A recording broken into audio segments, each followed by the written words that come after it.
Wow, that was impressive. Didn't even look. We'll just throw it on out. I'll just come out now. Everybody else, good luck.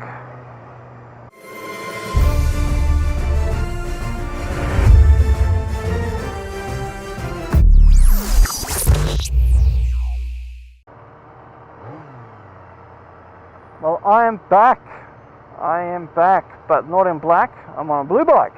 It's my brother's CBR250R MC19, so I'm riding this thing around while Sherry gets fixed up, and I'll put her back on the road. And what I wanted to talk today, just let me control the launch here.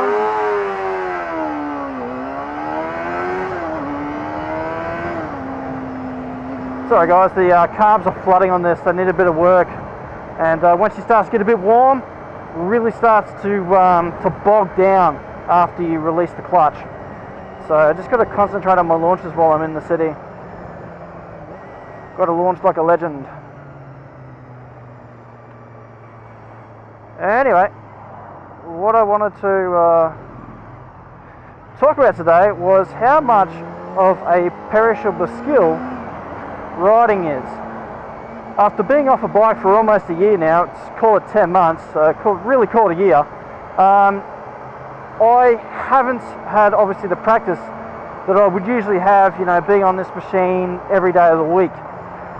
And it came to really to light when I took this bike for a shakedown run, because it hadn't been ridden before, at least for 18 months prior to when I rode it. And when I started riding, I immediately I felt like something was missing, like I should know more, like I should intuitively know what's coming, and I didn't have that sixth sense, jeez. And I didn't have that ability. I didn't feel it, and I felt like I should know more, and I felt unconfident. Unconfident? Is that the word? Yeah? Incompetent? No. I wasn't feeling confident about myself anyway. And it's really taken around about 2 weeks to really kind of get back in the groove. It's taken 2 weeks to understand fully where I'm at. Because even though I've been driving a car, there's a lot of things that don't directly translate from car to bike.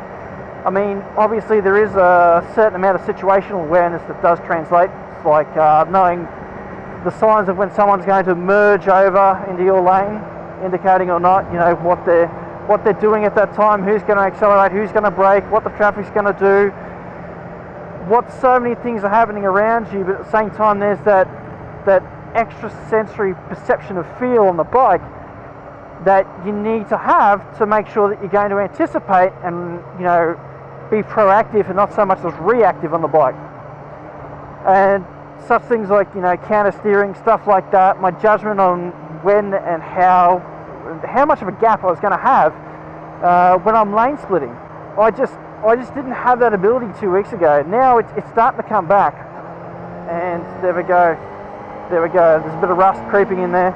So still not quite up to par of what I was, but certainly a bit better than what I was 2 weeks ago when I first rode into the city after getting this thing on the road.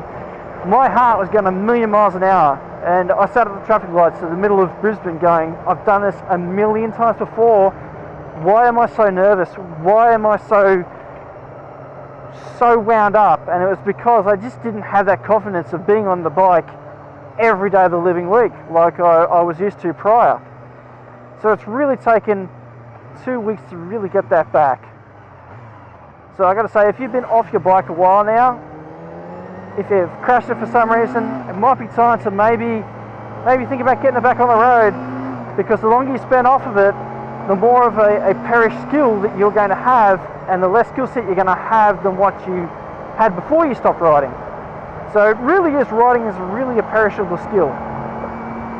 I just haven't had the confidence to vlog or do anything. I've pointed out a couple of things on my rides, but nothing substantial. What are you doing? Sorry buddy, I'm not as fast as you. I don't really feel like a speeding ticket, so I'm not going to just speed off into the distance. If you want to go past me, I should probably move in the left, so if he wants to, he can go for it. Anyway, so I thought I might just point that out. If you guys have been off your bike for a while, maybe it's time to think about getting back on one, because the longer you spend off of it, the less problems you're going to have, the more problems you're going to have than if you stay on it. So Anyway, I'm going to leave it at that. Ride and drive safe, guys. I'll catch us on the next one.